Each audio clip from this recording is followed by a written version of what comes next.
think it's very interesting what's happening on the long rates. On basically long rates is bonds with very long, the longest maturity or duration. So basically, right now, rates are rallying quite. It's bonds are tanking. It's been very significant move today. We have what is it? The 30-year futures down 1.6%. That's a rather very large move. And do not think it's a coincidence. I think this is basically being driven by the Trump trade and the European trade on basically the right taking over politics, and the market getting concerned about fiscal responsibility. Hi, everyone. Welcome to Bits and Bips, exploring how crypto and macro collide one basis point at a time. I'm your host, James Seyffart, TradFi Archmaester, Lord of Bloomberg's End. I'm here with Joe McCann, Lord Commander of Asymmetric and Master of BONK. We're here to discuss the latest stories in the worlds of crypto and macro news. Just remember, nothing we say here is investment advice. Check unchainedcrypto.com/bitsandbips for more disclosures. We're missing Alex this week. So it's a holiday week. It's July 4th week. It's going to be a relatively short podcast, but apparently Alex, our Argentinian friend, is celebrating July 4th a little early, so we're going to have to do this one without him. Classic Argentinian. We love you, Alex. Just kidding. Yeah, I mean, so there really hasn't been much for us to discuss here. Everything kind of happened. We had a lot of stuff to talk about last time. That was our longest episode yet, and we probably could have kept going for another 30 minutes if we really wanted to. Well, James, there is one thing that happened last week. Do you have any idea what that one was? That you said we were going to get a Solana ETF? I'm just taking a small victory lap again. No, look, the Solana ETF news. I mean, I think about a month ago when we were doing the pod, I had this view that Solana would probably be next. Now, granted, to be clear, we were talking about the approval. We weren't talking about necessarily just the filing, but can you kind of, give the backstory on what happened last week with Van Eck at 21 shares, and we can kind of dive in from there? So we're recording this on Monday, July 1st, just so we timestamp in case something changes by the time this goes out. But Van Eck dropped a surprise filing, a prospectus document known as an S1 for a Solana Trust ETF. So Van Eck basically is throwing in their hat in the ring to launch, hopefully, the first Solana ETF. That was Thursday. On Friday, the next day, 21 shares actually filed to launch their own Solana ETF. That said, there are some nuances here, right? So first of all, this, as far as I'm concerned, is a call option on Trump winning the election, right? So this is a bet that if Trump wins the election, he's going to have somebody at the SEC that's going to be much more favorable to crypto. We can talk about and go into the nitty-gritty weeds of what that means down the line. But the one thing I do want to say is these S1 documents do not start the clock. So every time we talk about these ETFs, we have these deadlines, these dates of when the SEC has to respond and ultimately to make a decision. This clock has not started with the S1s. The S1s is basically what those Ethereum ETFs, which we'll talk about in a bit, are going through right now. The 19B4 documents are what these issuers, they'll partner with an exchange and they'll file those. Once those are filed and the SEC accepts them, that's when the clock starts. So assuming even if they filed today, the final deadline for these Solana ETFs is going to be sometime around March 17th, 18th-ish range. So we're still looking at a ways out before we even get a final deadline. That said, we haven't even had a filing for the 19B4s. So both of these guys, I believe, will be listing with CBOE. So we'll see some sort of filing, most likely over the coming days or weeks, I guess, if they really think this is possible. But time will tell. Do you think, there's an argument that's been made around any of these, crypto ETFs, Bitcoin and Ethereum, needing a futures market like on the CME? And I think Van Eck's argument was that it's actually not actually necessary, but thus far it feels like that's the clear path. And so, and maybe you can share a little bit more about what this means, but although you may not necessarily need to have a futures market on the CME to launch a spot ETF, it feels like that's kind of what's necessary.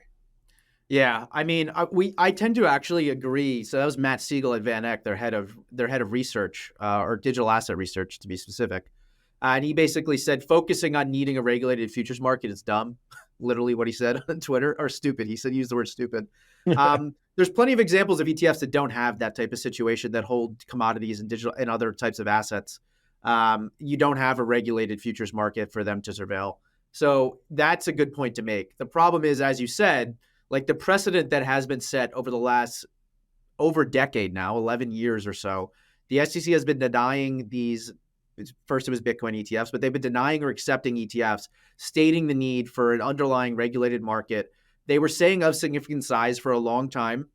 When they approved the Bitcoin ETFs, they basically said the CME is not of significant size, but the courts are forcing them, and the same reason they're approving the Ethereum ETFs, that there's enough correlation there for them to detect what's going on. So the CME is regulated by the CFTC, which is a SEC sister agency. So right now, the only way that we know of getting this through, at least this current SEC administration, is, as you said, like the steps go: launch a CME or launch a CFTC regulated futures market, allow that market to build up history, volume, open interest, all these things that you need to make sure that it has enough correlation and there's enough action going on there. Then you launch a futures ETF based on those futures. And then all of a sudden, the SEC's backed in the corner and they kind of have to approve a spot ETF. That's what happened with Ethereum. That's what happened with Bitcoin. But theoretically, you don't need that. We saw with BlackRock filing for the Bitcoin ETF last summer, the reason why we got basically bullish in the possibility was something that actually didn't even matter. They said they were going to have a surveillance sharing agreement with a North American crypto exchange. In that case, it ended up being Coinbase. And our view at the time was that should be enough to satisfy the SEC's concerns. If the futures market isn't enough, having the futures market in combination with the surveillance sharing agreement with Coinbase, that should be enough, right? So in my mind, like if they can get surveillance sharing agreements with Coinbase, with Kraken, Binance, now that it's basically compliant under control of the federal government, there's all these things that, like, yeah, it makes sense that you should be able to get some more of these assets. The problem is, one, the SEC is actively claiming Solana to be a security. Right. Just that one minor hang up.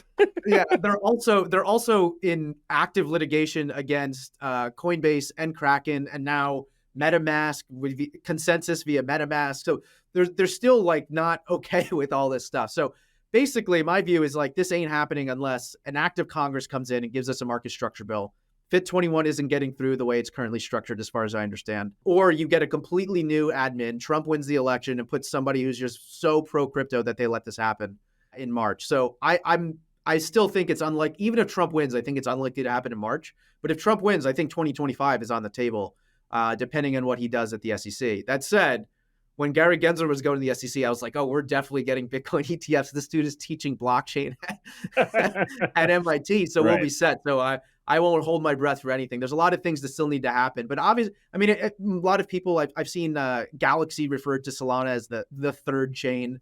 I think it's pretty evident that it's basically become Bitcoin, Ethereum, and then Solana is the third chain as far as I'm concerned. I tend to agree with it. But so it makes sense that this would be them trying to get another ETF for, and why not? Why not push the envelope? Why not try to have a conversation with the SEC about it?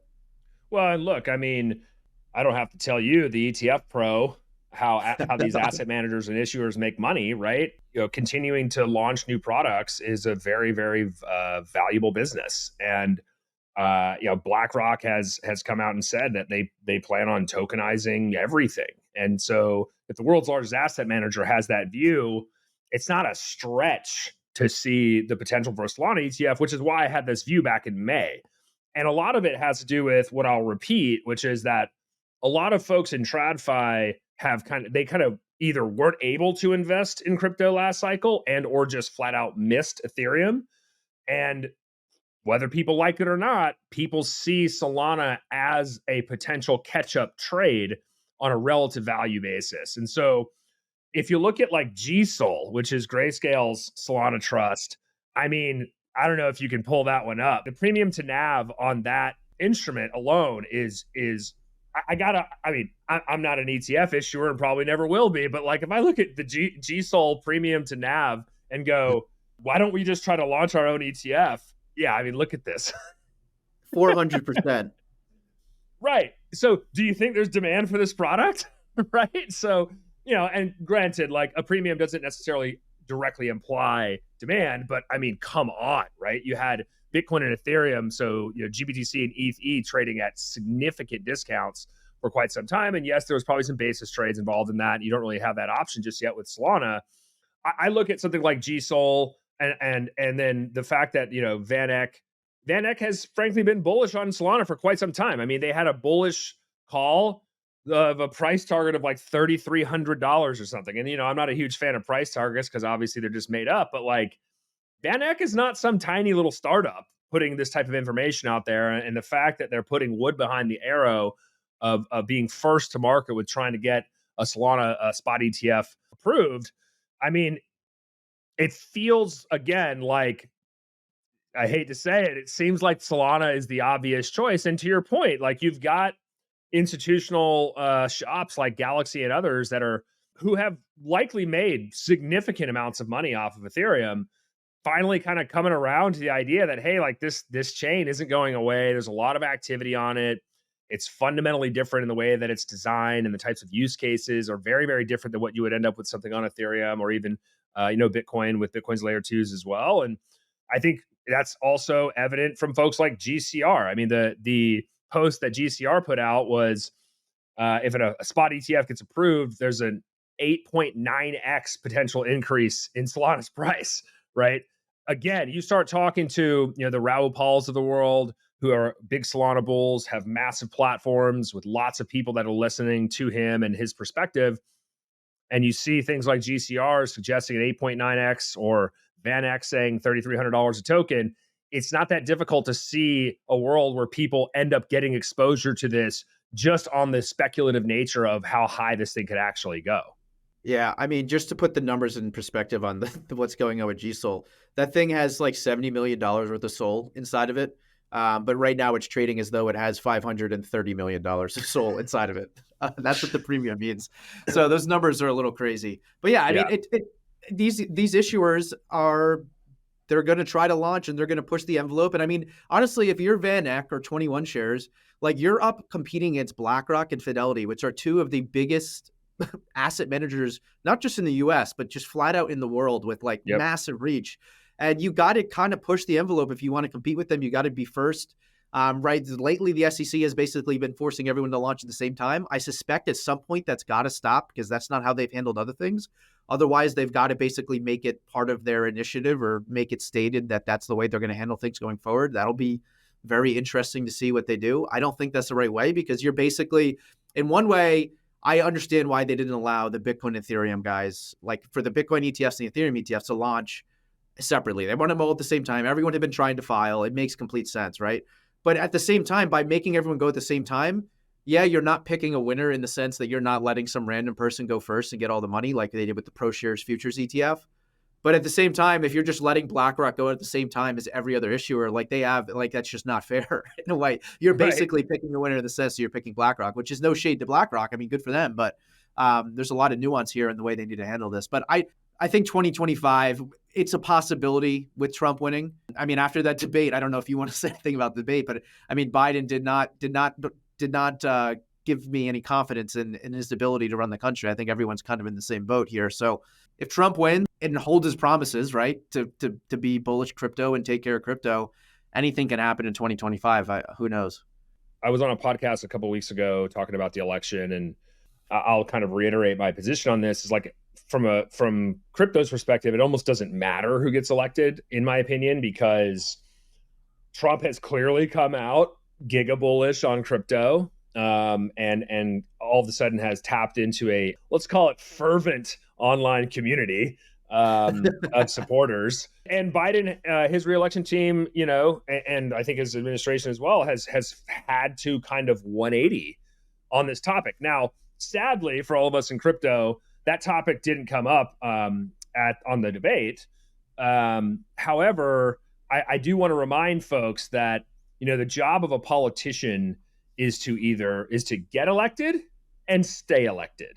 And so, irrespective of your ethical views on Trump or Biden, like they will say anything to get elected. Like that is how it works. And in some cases, yes, they do need to follow through with certain aspects of what they ran on. And you saw this with Trump and his, the folks that he got into the Supreme Court. You saw this with Biden with some of his, let's call it social or identity politics and policy or identity policies that he decided to run on and put into place. Does that mean they will follow through with that with crypto? Who knows? To your point, like when Gary Gensler became the head of the SEC, we're like, the dude literally taught blockchain at MIT. Like, this is a slam dunk. And look what happened. The Beltway got a hold of him. And before you know it, he becomes a full-blown politician. So I do think it is worth mentioning, the betting markets as well as like the meme coins associated with Trump and Biden. Like, look, I'm not going to take any political sides here, but I think it's hard to argue that Biden did well during that debate. I mean, I'm trying to be really diplomatic here, and Trump is just a, sociopathic liar. So like, those are kind of your options. So he looked healthy and like he would survive. He would survive for over years. He lied a lot. I was at a friend's house watching the debate, and I was, and we kind of created a drinking game. Whenever Trump does one of these with his hands, you got to drink. But like we were drunk within like 8 minutes. Just kidding. No, look, I was looking at the TV, going like, so you have, our options are like a lucid, cogent sociopath and like a translucent cadaver. Like, that's what it felt like. And I know that's mean and aggressive. You guys can beat me up in the comments or whatever. I just couldn't believe what I was watching, but that's where we're at. And so, well, what does this mean from like the market's perspective? Because that to me is kind of the ultimate arbiter of what matters. It matters in terms of like the potential outcome, right? So the betting markets now have Biden plummeting at a 19% chance of winning. Trump is in the mid 50s, and you see folks like Gavin Newsom and even Michelle Obama rising in the ranks in terms of the potential for them to actually win the election. But what was also interesting to me is that both the Bowden and Trump meme coins plummeted during the debate. It was kind of like a sell the news for both candidates. So I don't think the meme coins were actually a strong signal. The betting markets, on the other hand, I mean, unless there is some unbelievable black magic that they've got cooked up with the Biden reelection team, it's hard to currently see him winning. That being said, there's a lot of time between now and November. And if you look back to the 2020, the 2016, specifically the 2016 election, a lot of stuff changed in those, even like the last weeks heading up until people went to the ballot. So I don't think this is a wrap for either candidate. I think the Biden administration has some work to do, clearly. I do want to come out, and this might be somewhat contrarian, because everything I've seen in the media, whether it's FinTwit, traditional media, political media, so many people are talking about Biden actually stepping down and having someone else come in. And I kind of like, I walked through the game theory of this, and I'm like, if you step down and the Democrats lose, then they can blame the fact that, we should have stayed the course. Changing at the last minute was a bad idea. If they win after him dropping out, then, we have a new Trump slayer and Biden put his country first. You could just see how they could spin this type of stuff. But I think what's more important is the idea that the folks that are in Biden's orbit, so whether that's his family, it's his staff, and his administration, et cetera, like, DC is about power, and they are closest to the most powerful person on the planet. And you tend to not tell that person to step out of a position of power. So I don't actually believe, barring some like clear, medical reason, I don't see Biden stepping down. And I could be dead wrong about this.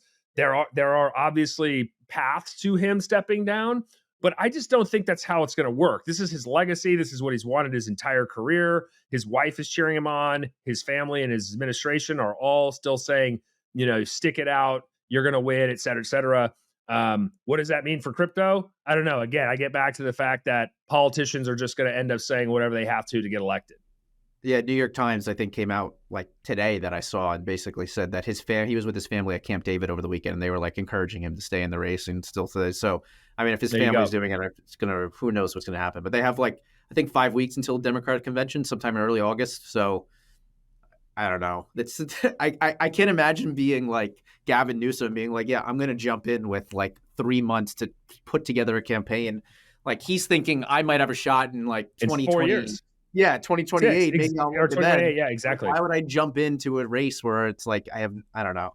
Who knows? Yes, exactly. I mean, yeah, imagine you're anybody that's going to potentially step into the role for Biden, and you're going up against Trump, who's leading in the majority of the polls, even though it's, a thin margin, but you're going up against Trump, and now all of a sudden, like, you're going to put your political career at risk, because you would be the guy or gal that got, that lost to Trump when you were supposed to step in for Biden and be kind of like the cheerleader and the person that saves democracy in the country, right? That being said, there's still some ETF news that we have to discuss, and that's the that's the Ethereum ETF update. So what happened, James? Yeah, I mean, maybe next time we record this in 2 weeks, we'll have better news. Essentially, what happened is nothing happened. The SEC took forever to get back to issuers. They gave them a deadline. I remember exactly what the deadline was. And the SEC just took forever to get back with comments. It sounds like there is going to be another round of comments on those S1s, the same type of documents that we just saw for Solana. They're dealing with the Division of Corporate Finance. And I wouldn't say they're like going really slow. It's just that there's no urgency. So this is probably going a little faster than it would normally go for a normal type of ETF launch like this. For the most part, you line up the 19B4 and S1s the way we did with Bitcoin, which is why there's an indication that this wasn't exactly planned. But nothing has happened, and they're not going to do it this week. There's no way. We haven't seen enough movement. They're not going to launch during a holiday week. Even if you looked at the Bitcoin ETFs, I don't think they wanted to launch them on a Friday or a Monday. They wanted to launch them midweek, so they launched them on Thursday. So the odds of it happening this week are slim to none. Honestly, I was thinking the week of the 8th, so that's next week. It might not even happen then. That might be when everything gets finalized, and then they launch the week immediately following. I'm very confident in saying these things are almost certainly going to launch in July. It's just a matter of when in July. And I mean, Gensler came out and said like things are going smoothly with the Ethereum ETF process and whatever that means. But I think it's just like things are just going according to plan. And they're likely to launch sometime. I think they'll launch early the week of the 15th, I believe it is. But there's a possibility they could launch on the 8th. Who knows exactly what's going to happen? It sounds like there's at least one more round of comments that these issuers are going to have to respond to from the SEC, update their docs, submit them again. And if the SEC takes another week and a half to get back to them, then we're looking into the week of the 15th probably. But who knows? I don't know if you seem to be like the ESPN Sports Center of ETF. So I'm going to ask you a tough one here. Has there been, or can you recall a relatively high profile ETF that launched on a holiday week, or does that actually ever really matter? No, yeah, sometimes they do. A lot of times though, you actually see a bunch of ETFs launch like right between Christmas and New Year's, which seems like an awful time to launch. But if you're not expecting like immense demand and worry about your first day, you kind of want to have that track record for year to date and stuff like that. So there's some benefits to doing that. So people try to game the system. And honestly, if they do give them the go ahead, they're going to launch this week. It's just not going to happen. So, but I mean, you can look at the markets today. It was pretty freaking sleepy as far as I'm concerned. So there's just no indication they're ready to go though. And honestly, this situation is like unique. Like for the most part, like you get the 19B4 order approval, and then you go. Sometimes they're lined up. So for the Bitcoin ETFs, they were lined up. In many cases, they're lined up because the S1 isn't like super complex or a unique asset. In the case of like Hashdex's product, it took months between getting the 19B4 approval and actually listing. So there's a lot of nuance here in exactly what is and isn't going to happen. But I mean, who knows? We'll see what happens. It's not very exciting. It's not sexy. Well, I always thought it was a little bit of a stretch to launch it on, ahead of a holiday week, especially with the holiday being on Thursday, July 4th. Yet that doesn't stop the non-farm payrolls from coming out on July 5th. We're pivoting into macro, if you guys couldn't tell that very obvious segue. Why I'm bringing this up is, as we talk a little bit about the macro landscape, the non-farm payrolls that comes out, the first Friday of every month, just happens to be the day after the U.S. Independence Day, July 4th, which is on Thursday. And I've been chatting with my head of trading and other folks in the space that have a pulse on macro, and there could be some pretty wild volatility on Friday across markets because, let's be honest, those guys and gals are not down on Wall Street. They're in Connecticut and out at the Hamptons on Friday. And so when the number comes out, if it's, I think the estimate is like 191K or something to that effect. If that thing comes in light, meaning below estimates, I think you're going to see, the potential for rate cuts to come up significantly higher, potentially in July. I mean, I've gone on record saying I think there's a non-zero chance of July. It's a slim chance, but NFP could absolutely influence that decision, especially if it's a huge miss. But I think more importantly, we were talking about this, James, like we're starting to see a September rate cut, move on up in terms of the odds of it actually happening. I think it's roughly like 60 to 61%, something to that effect. And this is important because, obviously I've been pounding the table saying I think rate cuts are coming. I think there will be 2 this year. Potentially you end up getting a maintenance cut of 50 bips, which I don't think anybody's really pricing right now. But at a minimum, you're going to get 25 and 25 September and December. And it has a lot to do with some of the economic data that's been coming out, right? And employment is that the kind of the 1-2 punch of the Fed's mandate of taming inflation to a target level, and then employment. If that employment data continues to start to soften, and as we've seen from employment data being revised lower, we talked about this last time with the last NFP print. The headline number was huge, but when you dig into the details, it's not as pretty as it may seem. And so I think the market is coming around to the idea that the Fed actually wants to cut, and they're starting to get potentially economic data to support that sort of thing, and you're seeing it in the futures markets. Yeah, I mean, the futures markets right now and interest rates, I have the image up if anyone's watching on YouTube. They're like 60 to 69% chance of cuts in September, which honestly, it kind of makes sense. Like as you said, employment seems to be softening a little bit. Inflation is definitely softening. And the way that these like monetary policy things work, I mean, what is it? Long and variable lags. Like the stuff that's causing the market to do what it's doing now is not like it's not like anything the Fed has done recently. It's like what the Fed did a year ago. So like if the market, the economy is actually softening and slowing, like I don't see any reason in waiting to cut. Like it's not like cutting 25 basis points is going to cause like the market to heat up and we're going to have inflation blow up. I'm not an economist, obviously. I'm just an ETF analyst, but I try to pay attention to this stuff. And it just like I don't see any reason to wait. And honestly, it'd be. I think you were one of the first people I know saying that you thought you were going to see a cut in September, and that July was off the table. So September obviously is becoming more and more likely. And obviously we'll see what the data shows over the next 2 to 3 months. But I'm in the camp that I think we're probably likely to see a 25 basis point cut in September. I think our rate strategists here at Bloomberg are expecting the first one to come in November. So got it. But yeah, well, look, I mean, kind of tacking on to that, we talked about the U.S. election. But there was an election across the pond in France that was actually pretty important. And it gave me a lot of like flashbacks to Brexit and what was happening in the UK years ago.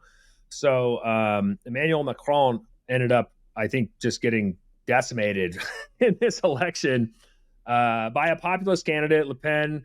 You could kind of, I'm certainly not painting a one-for-one picture here of kind of a Trump-like character, but probably as close as you could get, or at least aligned directionally with a Trump-like character in France.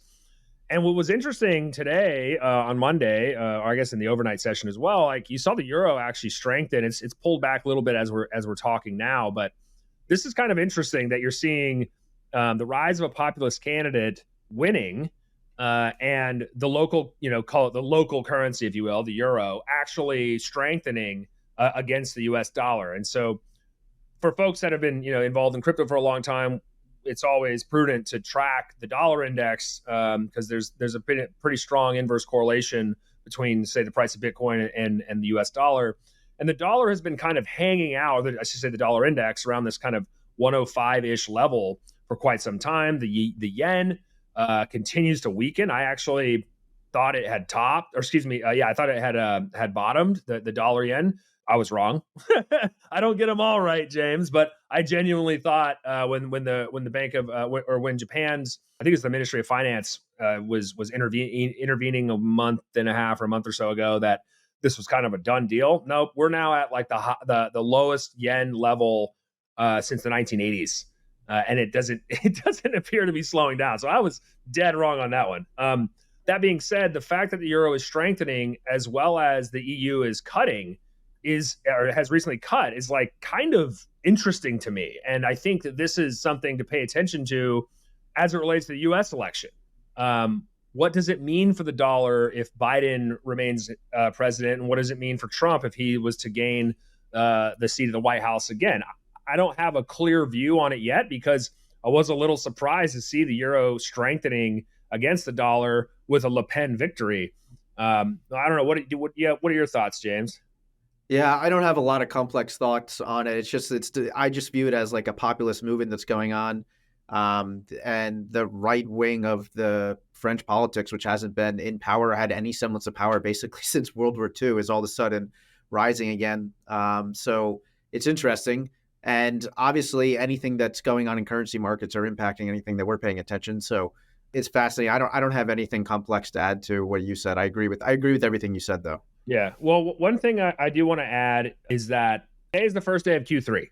Yay, we're halfway through the year. We've made it thus far. And global liquidity tends to increase in the summertime, which is Q3. I think summer officially kicked off June 21st.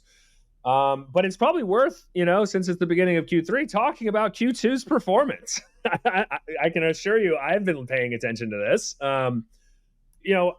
A couple of things that stood out to me, Q2, and I talked about this months ago on various podcasts. Q2 historically is the worst quarter for Bitcoin since its inception. And, you don't want to read too much into that, but it played out the same way this quarter. I think Bitcoin was down 12 or 13%. Ethereum was the bright spot, only down single digits, I think 5 or 6%. But one thing that did kind of stand out to me as we were talking about Solana at the beginning of the episode is that they were down about 27.5% or so for Q2, which that includes the ETF announcement. That includes a lot of the FTX estate sale of locked Solana. So there's some concerns about that. But what also really struck me was the meme coin BONK actually outperformed Solana on a relative basis. The master of BONK, everyone. Here he is, bringing it up again. Look, last year I was it was in November of last year. I was basically saying if I had to pick one as a trade for next year, it would be BONK over Solana, just because I thought it was going to be more beta to Solana, and it turns out it's less so this past quarter. And I don't think BONK is alone with that. I think there's other meme coins that outperformed Solana or some of the majors. The month of June, after the first week, it was down only. It was just that the entire market was offered. And because we kind of got back to, roughly unchanged to slightly down at the end of May. And, with the rally that happened, I think on the back of the Ethereum ETF news and that nice rip into month end and carried over in the first week of June. But since then, sentiment on Twitter and the internet has been just in the absolute gutter. I think we saw the fear and greed index for Bitcoin print a 30 handle twice last week.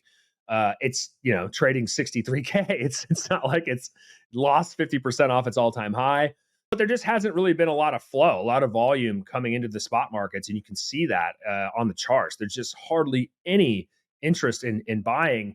And the question is, people always ask me is why? And I'm like, well, there's more sellers than buyers. That's why the price went down. Duh. But a lot of folks will look at, the correlation between, say, crypto or, total crypto market cap or whatever, and the Nasdaq. And I think we would be remiss to not mention the absolute heater that the Nasdaq has been on, especially in Q2 after a ripping Q1, and Bitcoin has completely inversely or negatively correlated with that. Why, James? Why is that happening? I wish I knew. So I have a chart up here. That blue line is the Nasdaq. That's the Qs. The orange line is Ethereum, and the white line is Bitcoin. So it's the orange line's funny because it spiked up like crazy. We got the news that the Ethereum ETFs are going to be approved because no one was expecting that. But obviously, it's given back a lot of those gains. I don't even think it's going out of the limit. It's a good thing that we're not seeing Bitcoin and Ethereum and these digital assets correlated with the Qs. Like, you want them to be uncorrelated. They should be uncorrelated. Yeah, they're kind of growth plays. They're risk assets. But like, one of the benefits of normal people investing in these things, adding it to a portfolio, they want uncorrelated assets with like different risk reward payoffs. And we're seeing it play out right here. There was a lot of correlation, but that kind of just fell off a cliff in June. I mean, a lot of the Qs rally is Apple's done decently well in recent months, recent weeks, and it's all NVIDIA. NVIDIA is just carrying that thing. It was the largest stock in the world for a little while here. But I don't know why they're fully diverging. If you look at what I like to, I'm actually in the middle of writing a note about, I have like a chart pack looking at what's going on the Bitcoin ETFs. And no matter how you slice it, like, they've just been range bound since March. Like, you look at assets, you look at everything, they've been range bound. And if you look at asset trading volume, like dollar volume, we're at like all-time lows. We haven't been this low since like the middle of January, which there was like the Bitcoin ETFs went into a lull. So there's just a lot less interest in the space as far as the ETFs go. I think most people who are really wanted to get in and dive in as quickly as possible have bought their ETFs. A lot of the money that came in over the last month or two has started to come out, which I think we talked about this last time, is almost certainly a basis trade where people were basically shorting the futures ETFs because you got like a 1-2% premium, maybe more, to the price of Bitcoin, where it's currently trading at spot. And then you just buy the ETF and then you're net neutral and you're just earning that trade once that collapses, once the spot price of Bitcoin or the ETFs themselves join up with what's going on with the futures. That's right. And we actually have a surprise guest here. And by surprise guest, I mean the guest who is a little late in coming in here. So I'm going to add you in, Alex. We're talking about the fact that the cryptocurrency digital asset markets have completely broken down in their correlation since the beginning of June, roughly, with tech stocks and growth stocks in general. Yeah, I mean, you obviously probably have seen this breakdown of correlation, but I don't know if you have any thoughts on why it's happening. Actually, it started a little bit earlier. It started in May, I think, and it's quite remarkable.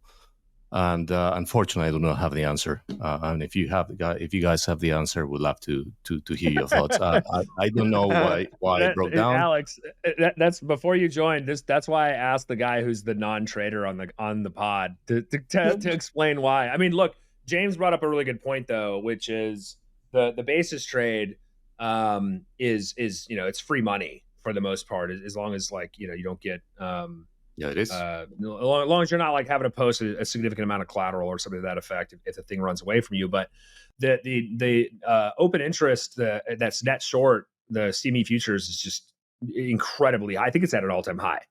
And I think for folks that are probably not familiar with TradFi or that are just what I would consider crypto natives, like earning 1% to 2% a month doesn't sound super interesting. But if you're a TradFi fund, like, that's awesome. So if you can earn 150, 200 bips, relatively risk-free, I would say risk-free on this basis, like you're doing it. And the other thing is a lot of these funds will do this with leverage. And so, I'm not convinced that that's why the open interest, the net short open interest on the CME futures is as high as it is. But these folks definitely use leverage when they do these types of basis trades in other markets. And I could see a world where they actually do that now. Does that imply that the price of Bitcoin should be trading 63K? I don't know. I mean, to me, we're in a range. Like, we absolutely ripped out of the gates from December and into January, pull back on the GBTC dumping, and then just ripping into Feb and into March with the ETF flows and the narrative there. And now, I mean, it's probably a good thing that we're consolidating a bit sideways. I mean, obviously, everybody wants the price to go higher because you see your net worth increase. But, from a technical perspective, we're painting like a massive bull flag on the daily time frame for Bitcoin. And the longer this flag goes sideways, typically the higher the extension is, just from a technical perspective when you're trading it. So I don't see, I haven't seen an invalidation of this bull flag. I haven't seen, some absolutely massive amount of selling. And in fact, I think the Mt. Gox news from last week, I don't know the exact number, but I think it was, in the billion plus in terms of total sales. Like, the market absorbed it in pretty thin books. And like, to me, that's pretty bullish. Like, yeah, we dip below 60K again, but pop back above it. Now we're trading 63. Who knows where we're trading by the time this episode airs? But I don't think it is as bad as people think. I think people just got really excited in Q1, and we're expecting a continuation of that. I think you need some consolidation, some digestion of the moves, so that hopefully, as global liquidity ticks up over the summer, as well as the potential for rate cuts, which would be imply a weaker dollar, these could be the potential, call it macro catalysts that actually enable Bitcoin to break out to new highs. Guys, I'm not going to lie. I'm pretty disappointed by price action, but I fully agree. I don't see any reason to have my bullish views invalidated. We're in a range. Macro is doing good. Risk assets are performing actually extremely well. It makes sense for price to, I think, consolidate for a while and start ticking up higher. And at the same time, all this selling pressure, what is setting up is in a way, it's a very good setup for a breakout once we get closer to the top, assuming we do get closer to the top, which I do think is going to happen. I would presume you guys already talked about Trump and Biden. Yeah. Like the first thing, right? Like this being the biggest thing. And I firmly think that it's reasonable to believe that Trump winning is going to be very positive for crypto in general. And that debate was such a disaster that it's quasi guaranteed that he wins, I think. I mean, it's a guarantee? Yeah. Woo! I mean, it's politics, right? But I was already pretty bullish on Trump before. Now it's that. Well, let me put it that way. That debate is the second most bizarre thing I've seen in my life after coronavirus. It was that crazy. Jesus. You didn't like the two potential presidents arguing about their golf handicaps? You didn't think that was fun? I mean, yeah, like I think I'm 10 handicap tomorrow. I'm 124 right now, but yeah, I mean, we did touch on it a bit, Alex, but I think one of the things to take into consideration, and I'll just kind of reiterate my point earlier, is that there's a lot of time between now and November, and people forget stuff in the news cycle all the time. And I do think to Trump's strength, he finds a way of constantly staying in the news cycle. Unlike the Biden administration and re-election team, he has people that create memes. They're not looking to hire somebody, right? Like they're all over this stuff. And I am convinced that the re-election team was looking at that almost every minute of that debate as potential content and fodder to denigrate and discredit Biden as the potential leader of the free world. I don't think that is an unfair argument based on their performance, but I do want folks to understand that there is a lot of time between now and then. And Alex, if you recall back in 2016, like Comey, the head of the FBI, released something like a week or two before the election. That was fun. Yeah. Like, and so that, what my point is like, I don't think anybody saw that coming. Right. And for better or worse, it definitely influenced and impacted the outcome of that election for Hillary Clinton versus Trump. There could be myriad things like that could come in the next few months that could swing the election one way or the other. But I think my point still remains, like, it almost doesn't matter who gets elected at this point.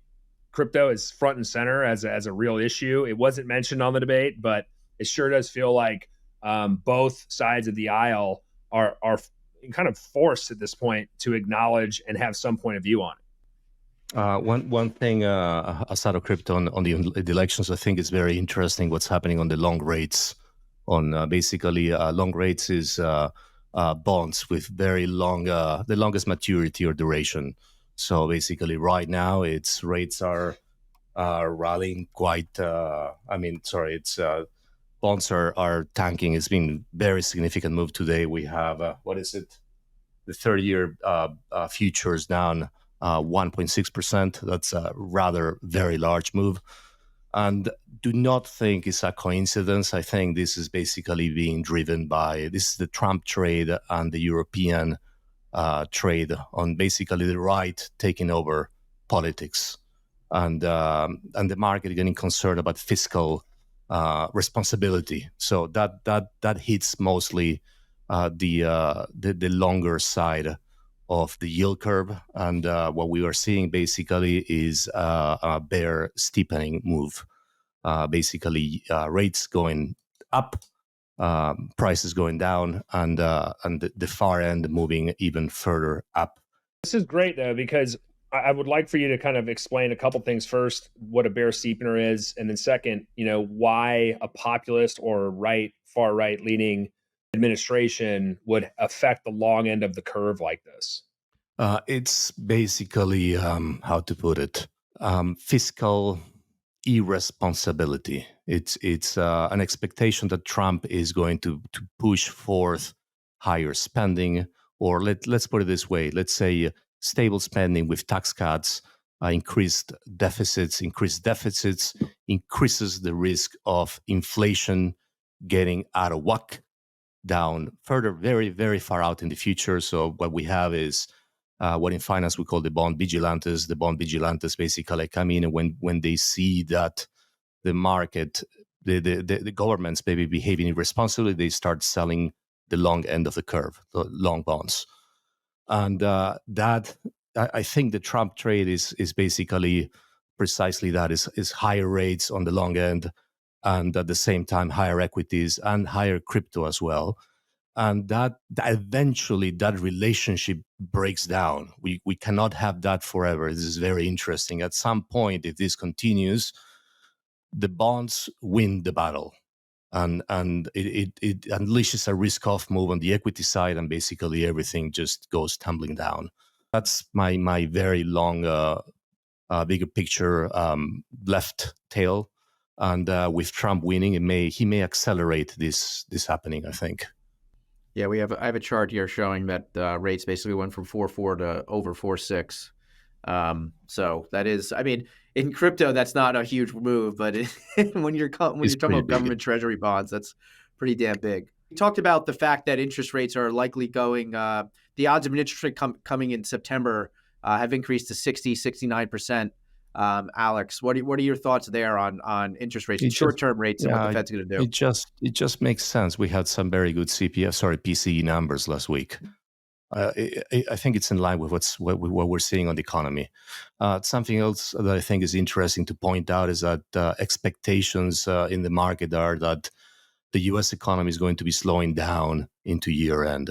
It's if you're looking at expectations from economists, they're getting very, very tame for the remainder of the year.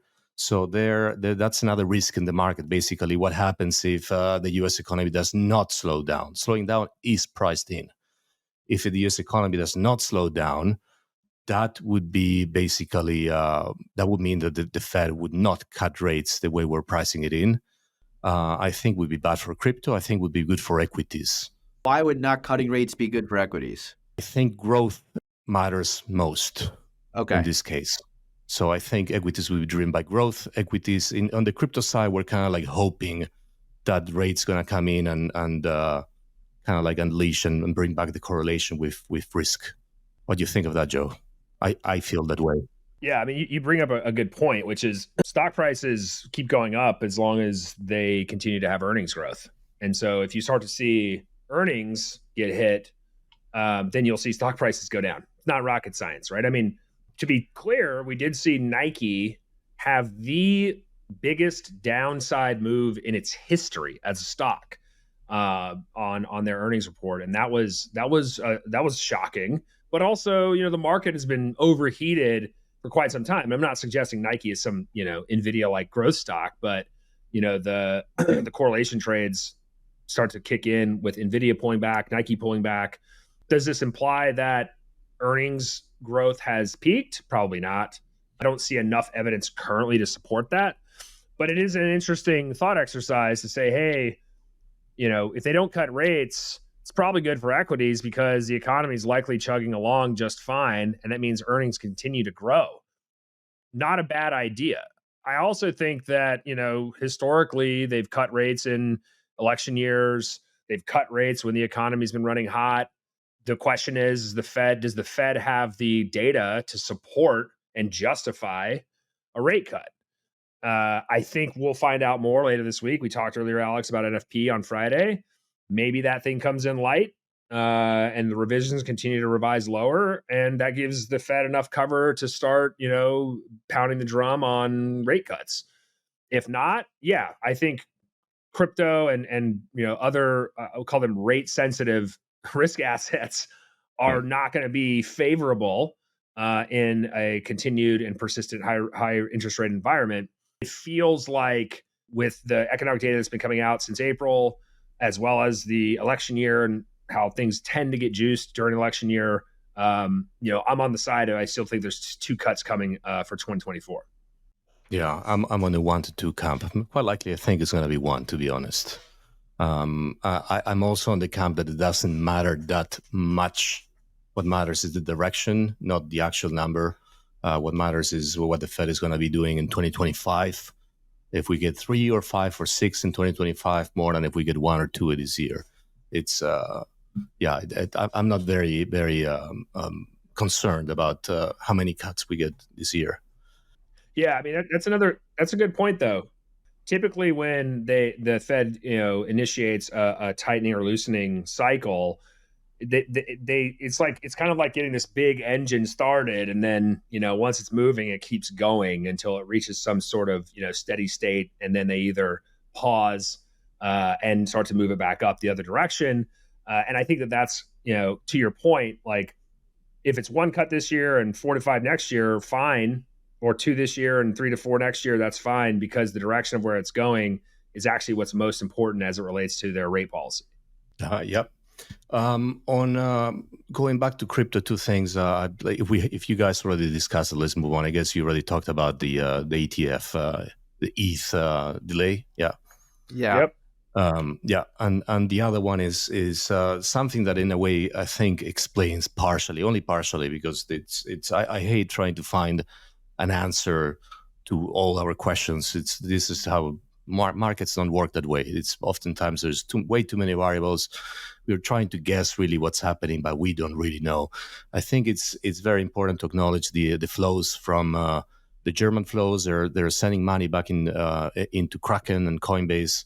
The US, there's been a lot of commotion around the US sending coins into Coinbase. There was a funny news today coming up talking about how basically the US is going to be using Coinbase as their custodian. And the joke there being like the US wants to sue Coinbase for being a custodian, yet at the same time, another agency is using Coinbase as custodian, which is kind of ironic. and the other thing is the FTX. There was an article from JP bringing this up, which I thought was very interesting. The fact that the narrative has not been focusing on FTX and eventually basically FTX being the reverse Mt. Gox, meaning there's been quite significant selling already, and they already cashed a very significant sum. I don't have the number handy, unfortunately, but those funds, a big chunk, I think, is reasonable to expect that they're going to be flowing back into crypto. So sometime starting between this October to March next year, we should be seeing very significant inflows from FTX creditors. And almost nobody is talking about this. And that matters. I was not. I had not thought about that once, I must admit. Yeah. I had thought about the Mt. Gox coins a lot. We touched on it a little bit, but yeah, there's a lot of coins there. And I know Galaxy Research, for example, has been saying there's not going to be as much selling as some people are worried about, but time will tell. And I love the fact that the SEC is suing Coinbase, saying they're a legal securities broker. And then they're like, but us, the U.S. government, we're going to use them to sell all the coins we got from criminals. Because we trace down this untraceable money that we got. Yeah, that's basically what they've been saying. Yeah, this is a shortened week. We're probably going to have a guest next time to join the three of us. But thanks for joining us for this episode of Bits and Bips. We'll be back in 2 weeks to discuss more about how the worlds of crypto and macro are colliding. Until then, we'll see you soon. Thank you, guys. Thanks, everyone. Bye-bye.